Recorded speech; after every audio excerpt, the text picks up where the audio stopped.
Hey, this is the Daily Overpass. My name is Eric and I make apps. Now today I want to talk about if you're going to be a business owner, you have to get used to saying no.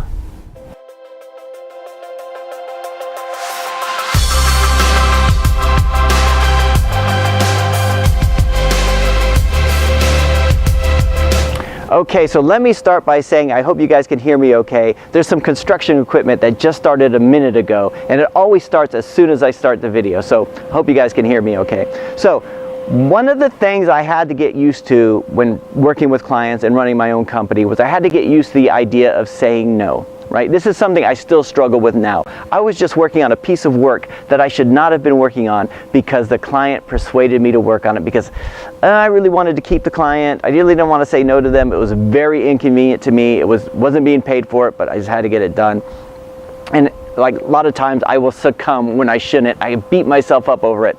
But when I was a software developer working for other people, I almost never had to say no. Like, a client will come up to me or a user will come up to me and say, hey Eric, could we add this? And I'll be like, yeah, I suppose we can add that. Yeah, we could do that. And then my manager would find out, or the owner of the company I was working for would find out, and they would come down and say, no, we're not doing that. We don't have the scope for it. We don't have the budget. And it was almost nice because I never had to be bad cop. I could always just be good cop, and I always had an accompanying bad cop. Now, when you're running things on your own, or when you don't have a bad cop, you have to be the bad cop and the good cop. And sometimes I find that very difficult to do, and I struggle with it all the time, right? You have this bipolarism when you're working with clients, where you spend time bringing on the client before the project starts, before any prices have been laid down, before you've agreed to the scope. At that point, everything is a yes. Yeah, we could do that. Yeah, we could do that. Yeah, that would be possible. Yes, but once the price has been laid down,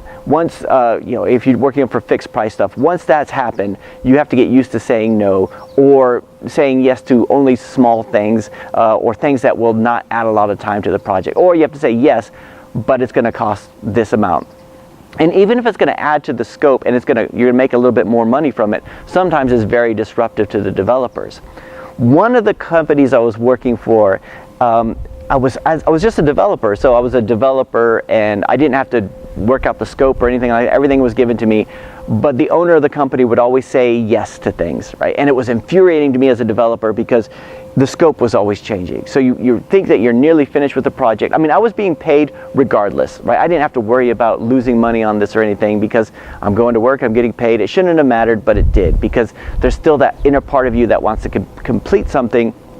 If you keep adding something to the project, then it's almost like everything keeps moving. This is why frameworks like Scrum are really good, because it takes the developers out of that, hey, can we do this? Can we do this? It's switching back and forth, and just add another sprint add another sprint. We never break a sprint. Developers continue what they're working on, and then later on we'll tell them about that.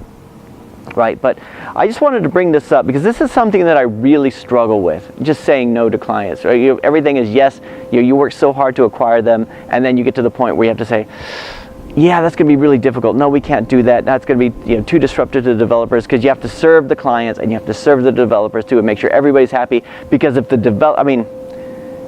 developers are working for you, you're paying the developers, but if they stop believing in the project, then they're not going to do as well as they should. And if they feel like things are just all over the place and and they can't even structure it well, then they're just going to give up on it internally too. So it's always protecting the project at all costs, and sometimes you have to protect the project from the client, and you have to do that by saying no. So let me know what you guys think. Do you struggle with it too? Anyway, that's it for today. I'll talk to you guys again tomorrow.